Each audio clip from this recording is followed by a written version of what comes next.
What is up, my friends? Welcome back to coverage of the TGS Standard 2022 1K tournament. My name is Hayu and I'm here with Mani Davudi. We are about to go into the final round of Swiss here on this lovely Sunday afternoon. And Mani, what have we got lined up for everybody? Hayu, we know our lone 7-0 player.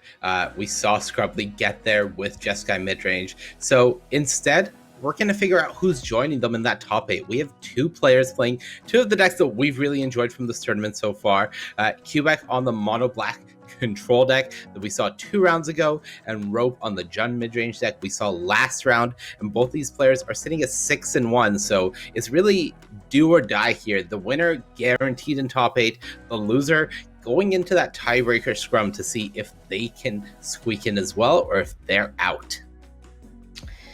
All right, well, let's have a look at what the players are working with here in game number 1. QBEK, Deadly Dispute, a couple of Skullport Merchants, and Loth, the Spider Queen. Up against Rope with Innkeeper, Dragon, and Extus. Both of these hands seem quite nice. Both of these hands do seem quite nice. Notably, Loth is a very clean blocker for Goldspan Dragon. I'm going to guess that is intentional design. I think creating two 2/1 reach creatures to answer a 4 power, 4 toughness threat in standard that has flying is not a coincidence.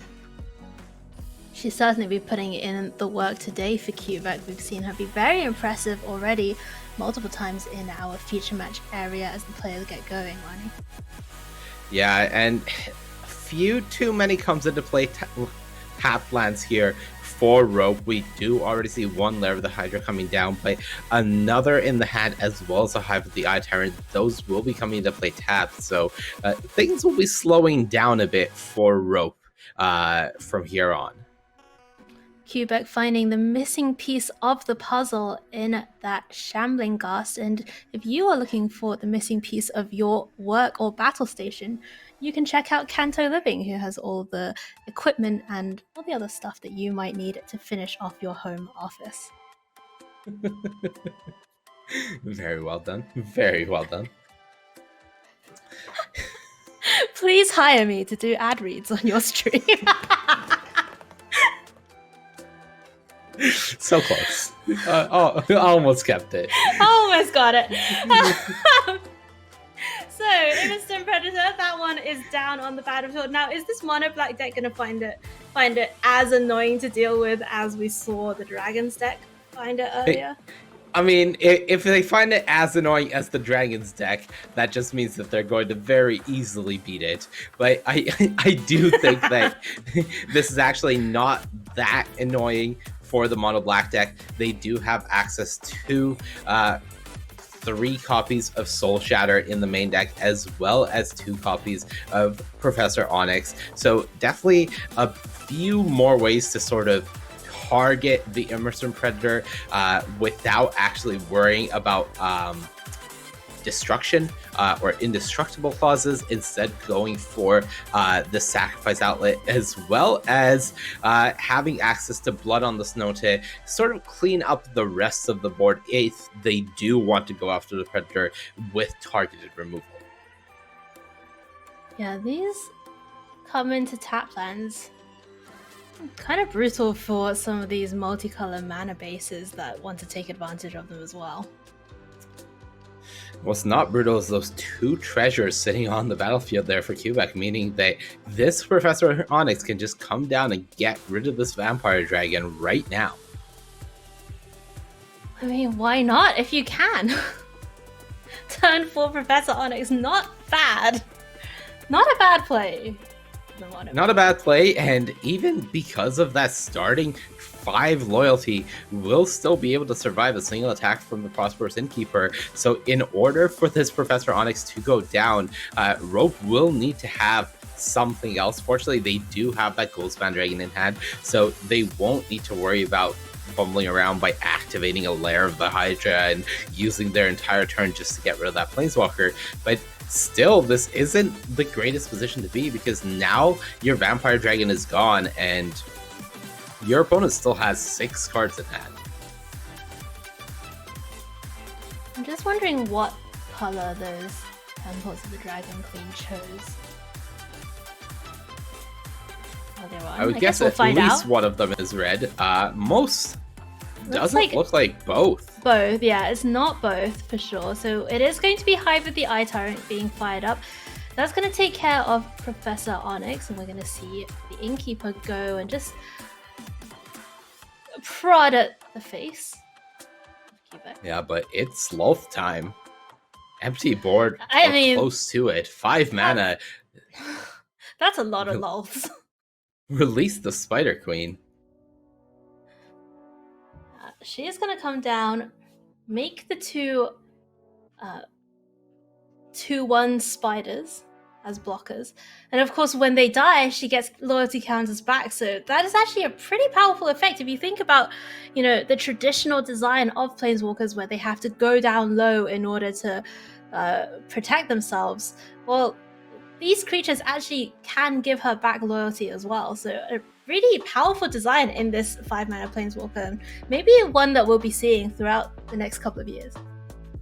Yeah, and another turn where, because Rope doesn't have access to that double red, this is part of the greed in playing what we call Jund, but is actually closer to a 4-color mid-range deck, is they can't play Goldspan Dragon. So all they can do is activate Hive of the Eye Tyrant, and they're going down a land to trade with a Lulth. But there's another one waiting on the other side of the battlefield that they don't know about.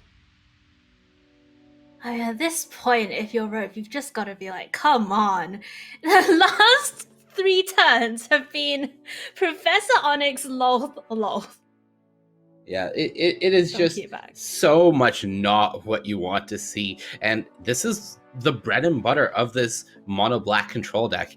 We've talked about how there's a lot of grinding to be done here, because when you get through the planeswalkers, well, that's when they go to the sideboard. They have those lessons. They're going to learn and grab those mascot exhibitions, and then you have to deal with those. And when you're done using a ton of resources to answer what they essentially played for free, well, then you have to get through the creature land. So it's layer after layer of threats that any deck has to chip through in order to get to the actual life total of this mono black deck. And right now, Rope isn't doing any of that. There's no headway being made here. Marnie, I think you might be mistaken. It's actually Rope that has the layers. Ah, of course. Yes, that took me a second. It's alright. It was a terrible trade. Back over to QBEK, who gets to untap with that powerful Planeswalker, 0 that, draw a card, lose a life, start getting value off of this powerful permanent down on the battlefield. Skullfort Merchant comes in. It's going to bring a treasure with it. And we're going to see QBEK pass back with a copy of Hagra Mauling ready to go, as well as that Deadly Dispute. Yeah, Hagra Mauling going to be pretty important here, as Rope does draw that copy of Magda Brazen Outlaw. It may be able to kind of get onto the battlefield with that and actually generate enough red mana. The Jasper Sentinel Magda Brazen Outlaw combo that we've seen in Standard up to this point going to continue doing work here, and this is enough for Goldspan Dragon to be deployed. But is it too late? There's a removal spell, there's blockers, everything is waiting on the other side of the battlefield, and Rope doesn't have that much. No, does have the Esika's Chariot on the battlefield, and as you say, can tap this Magda for essentially 2 mana, because you get 1 from the tapping and 1 from the treasure. But if you look at the other side of the battlefield, first of all, this is one of the only times we've ever seen Hagra Mauling actually cost 3. So the flavor text was relevant somehow. And on top of that, has those 2/1s available to block as well. And, you know, we might just see this Esika's Chariot be taken out before it even gets to attack and copy a token. Yeah, just recognizing that this Goldspan Dragon is going to make a treasure token regardless, and then die to these tokens there from the other side, the spider tokens that have reach. However, what doesn't get to make a token if you can remove it is the Seeker's Chariot. So really just making all the discipline plays to make sure that they're minimizing the value they're giving to Rope. QBEK continues proving their efficiency with, or proficiency rather, with this mono black control deck they've brought. Well, both efficiency and proficiency on display for QBEK. Here comes another Skullport Merchant. And Loth back up to 3 thanks to those 2/1s dying. Now, is there anything that Rope can do here with this Extus Auric Overlord? There's definitely some. They have enough mana to cast it pretty soon, so they're not too far away from just outright casting away from the Blood Avatar. They could just play Extus on the Extus side, thanks to the treasures that they have access to, and with a card like Deadly Dispute, they could start getting value that way. But the real question is, are they able to keep up with the value that QBEK is presenting? Currently, actually not that much in QBEK's hand. We see 4 cards. Obviously, Rope doesn't know what they are, but no mascot exhibitions, nothing to go grab one from the sideboard, no more planeswalkers. So things not that dire for Rope, but they could fall apart at any moment because QBEK can just draw some cards with the Skullport Merchant or even this Plumb the Forbidden, depending on how the rest of this turn goes. Looks like it's time to fire up one of those layers. It's going to be X equals 4. Making a layer into a 4/4, and we expect a large number of these are going to be going at Loth. Yep, it's going to be the whole team. It's going to be the whole team. With that copy of Awaken the Blood Avatar in Rope's hand, there is definitely consideration for trying to go face instead. If you can just keep chipping your opponent down, well, the 3 damage that the Awaken the Blood Avatar token gets from attacking is guaranteed. So potentially that's one avenue towards actually pushing through lethal through this gummed up board that QBEK keeps presenting. But as is, getting Loth off the board means that you can at least start pushing through this game. So QBEK is going to trade off for the land with the 2/1s and just eat Magda. Loth goes down. We're going to see Ebon Death Draco Lich, we presume, be deployed here in the end step for QBEK. Or instead, it's going to go digging. Yeah, QBEK does. Just the fact that you can sack treasures is insane. Yeah, it's the insane. Skullport Merchant, one of the best uncoppens in Adventures into the Forgotten Realm. We see Rope considering the emote there as the 3rd Loth of the game comes down. Yep. Definitely a little bit of frustration there as you see them mousing over the graveyard to confirm that there has in fact been 3. And you can see why Rope is frustrated. They're using a lot of resources every turn to try to get rid of these Loths. They've sacrificed creature lands. They've sacrificed Goldspan Dragons. They've sacrificed the Magda last turn because they need to get this Planeswalker off the board.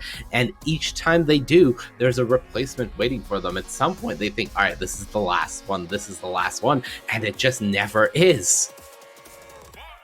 This deck is so well built. Like, if you think about Loth, right? Like, the way that she combos with something like a Skullport Merchant or a Plumb the Forbidden, where you can, if you have all of these small creatures, you can chump, sack, put counters on her.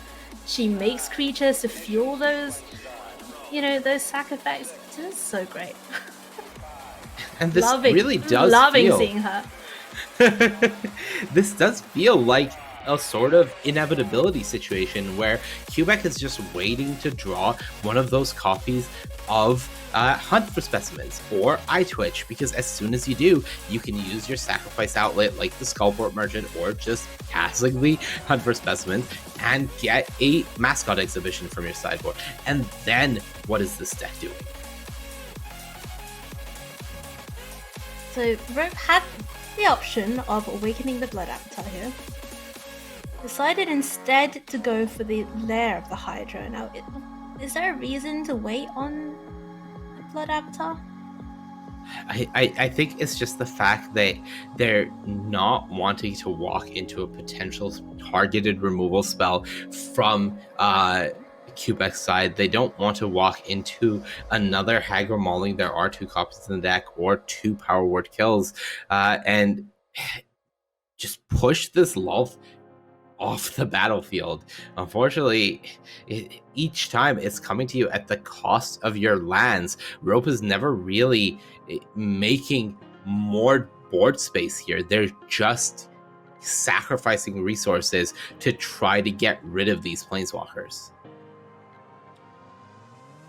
Well, Rope at least does succeed in that mission. Lolth goes down, and the 4th copy has not appeared. Yeah. On the other side, QBEK now is really facing the frustration, as that was a lot of lands drawn in a row. They started that sequence with none of those snow-covered swamps, and all 3 of their draws were snow-covered swamps. So pretty unfortunate there for QBEK, but that does give Rope the potential window they need to try to come back into this game with something like that Awaken the Blood Avatar. Gonna be Prosperous Innkeeper to start off with. And looks like no attacks. Just gonna pass the turn. We're gonna see that Ebon Death finally be flashed out here for QBEK. Soul Shatter is a removal spell. Usually though, you would want to see something like an Immerstone Predator or a Goldspan Dragon to use it on. Yeah, notably Soul Shatter, not a good removal spell against specifically Awaken the Blood Avatar. Of course, it does make your opponent sacrifice the creature or planeswalker with the highest converted mana cost, and tokens, well, they don't have much converted mana cost at all. So played on this board, it's getting rid of a Prosperous Innkeeper, and that is not what that card is there for. We might get to see some Extus action here coming up pretty shortly, Mani. We saw Rope just have a quick flick through the graveyard, see what the options are.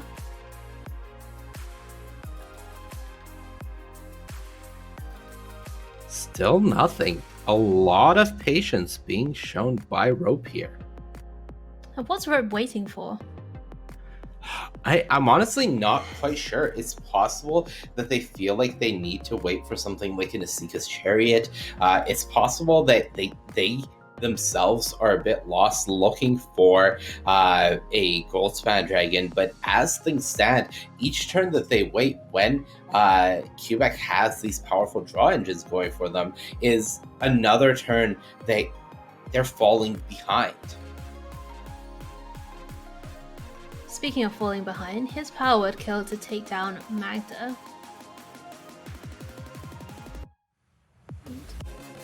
Wow, look at this. We are gonna see Deadly Dispute sacrifice a creature to create the 5th treasure token, Mani, and Magda's going to get to activate before she dies to this Power Word Kill. Yeah, I think there was a moment there where it looked strange that Rope is actually choosing to sacrifice a cat token rather than this Magda. However, that is exactly because when you have those 5 treasures, this comes down, and this is going to be heartbreaking for Rope. They put all of their resources into getting down this Immerstone Predator, and the outcome is going to be, I guess, soul-shattering, as much as I hate to say it. Really heartbreaking here for Rope. Wow, just... Yep.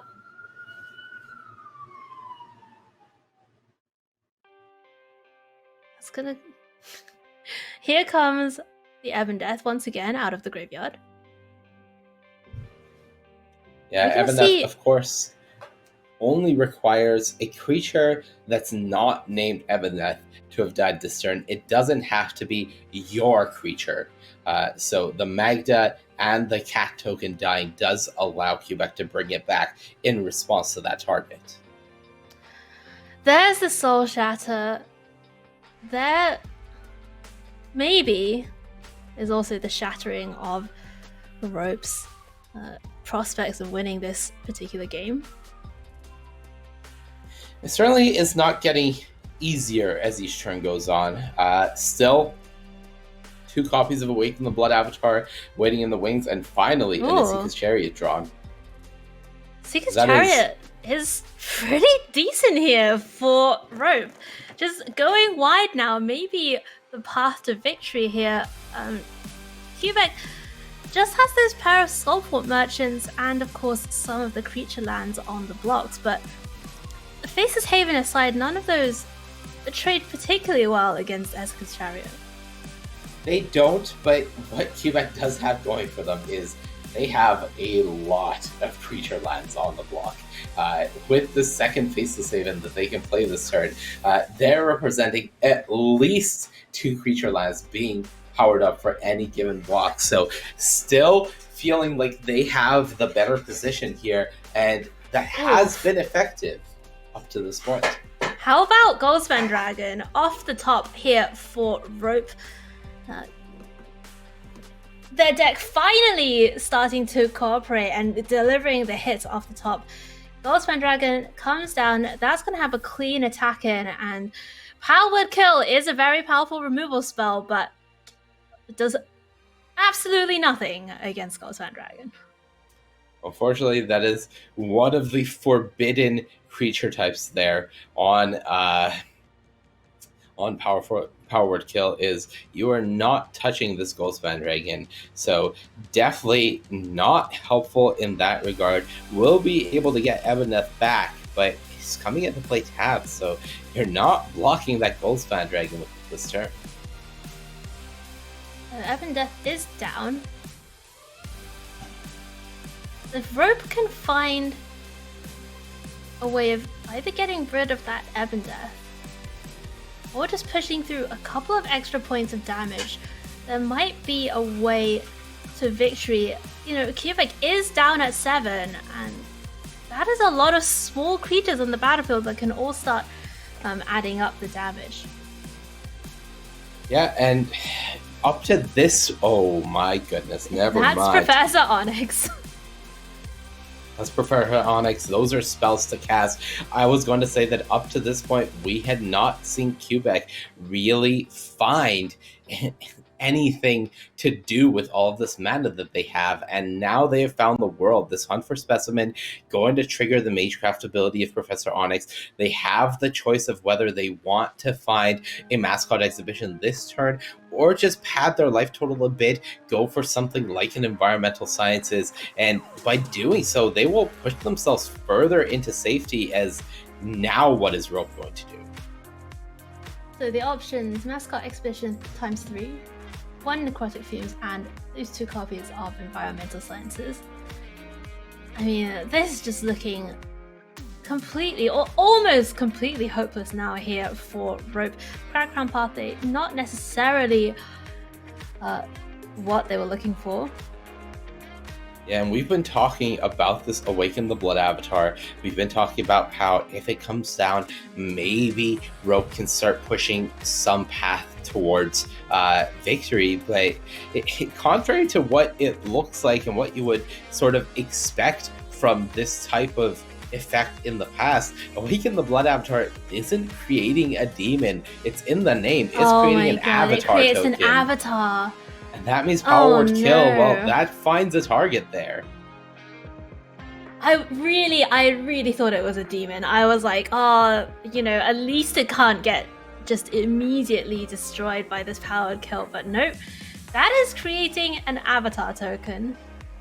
And not a devil, not a demon. That token is an avatar. And that is not a creature type. So unfortunate. Good here.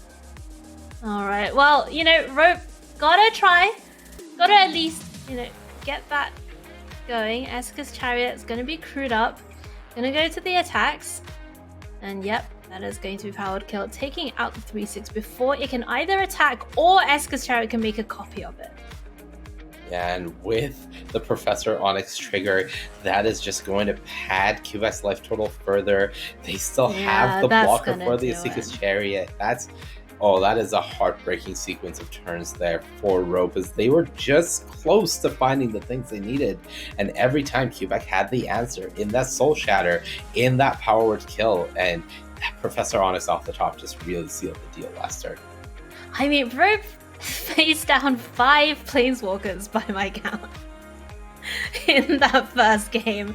So, anyone going up against such power and such hate on the other side of the battlefield is going to struggle. We are going to go have a look at the sideboards now between games. I see some Skyclave Shades coming in here for Rope. Yeah, so Skyclave Shades being considered perhaps just trying to win this game by grinding, as we talked about, a bit awkward on the other side to fight through everything. But Skyclave Shade is a good way of doing it. And yes, the 3/1 body quite bad against Skullport Merchants, but Skyclave Shade does have that kicker ability. So if you're expecting games to go overwhelmingly long, like we just saw in that first game, well, you can start kicking those Skyclave Shades when you're bringing them back. You can bring them back as 5/3s, and that is a sizable threat against this mono black deck. That requires an answer, and if you're flooding, that requires an answer each and every turn.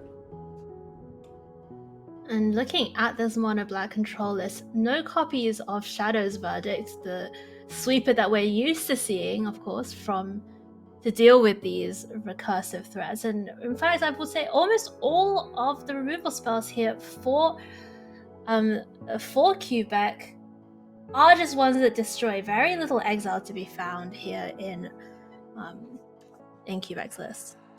Yeah, they're going to be really heavily depending on those 3 copies of Hive of the Eye Tyrant in order to snag these shades out of the graveyard. But that in and of itself has a heavy cost associated with it. If you're doing that, it requires you to be tapping a lot of mana on your turn. And that means some of these instant speed shenanigans that we've seen up to this point from QBEK would then be off the table. I love this attack from Rope. Just get in there. Become the mana dork that you're always supposed to be. Yeah, and it's very exciting, but at the same time, it is unfortunately desperate, as Rope does not have the 3rd land. It would be so great if they could have followed this up with something like an Immersed Predator, with something like a Extis, if they had the mana to cast that side specifically. But instead, all they can do is just pass. And again, Hagar Mauling, no basics, 3 mana, and Rope is stuck. I mean, that's what you get for playing a 4-color deck. Your opponent gets to play a land that is also just straight up murder on the other side. So Valky comes down for Rope. That's going to take a look at QBEK's hand and get to exile a creature from it, which Rope can later on pay the mana value of to turn Valky into that creature. And we see Nighthawk Scavenger tucked in there under Valky. Wow, and you saw QBEK immediately go for that Skullport Merchant, as that was what they had decided in their mind was going to be their turn. And then it took them a moment to identify what their draw was. They realized they had drawn a Shambling Cast. So combined with that Deadly Dispute in hand, that was an answer to this Valky before it was able to transform. And suddenly, they've just left Rope with nothing again. Wow, this deck is quite something, this mono black deck.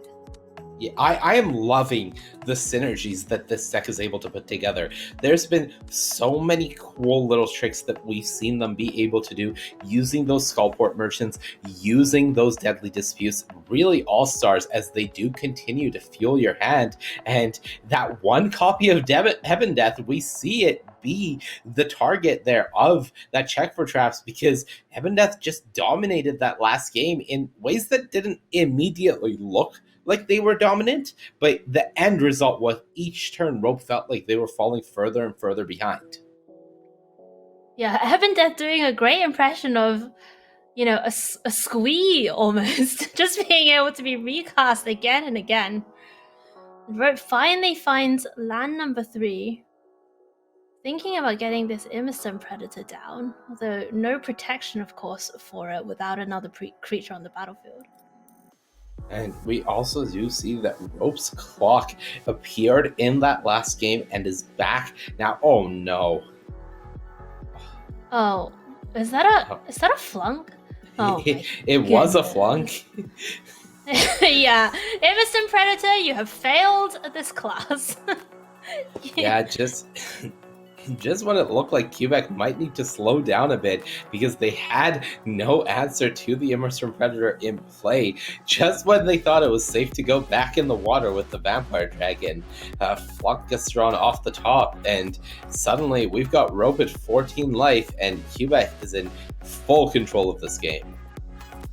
Yeah, Nighthawk Scavenger in the air, faces Haven on the ground as well.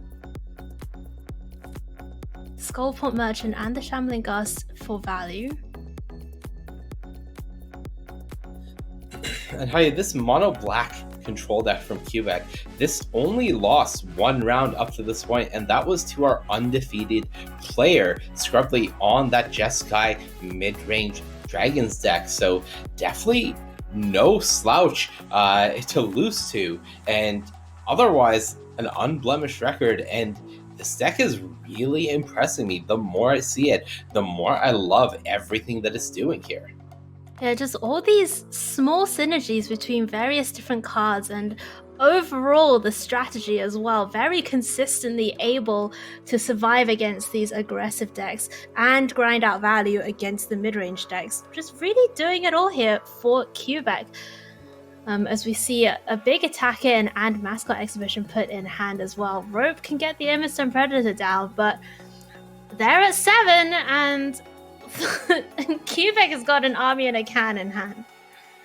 Yeah, this is it's a very, very tight window here, and I don't know if Rope is going to be able to come out on the other side, as QBEK is going to continue presenting threats. This is a threat in and of itself, because you can Hagar Mauling that Immerston Predator, and if QBEK wants to save, if Rope wants to save it, they would have to sacrifice the Jespera Sentinel, and it would be tapped, allowing QBEK to attack for lethal. Instead, just going to go for the safe route, it off the board. Yeah, get that Necrotic Fumes out of the sideboard. Immerston Predator Indestructible does not care about Necrotic Fumes, and that is going to do it. QBEK sweeping it 2-0 against Rope on Jund midrange. Wow. Put me down for this mono black list. I am a fan.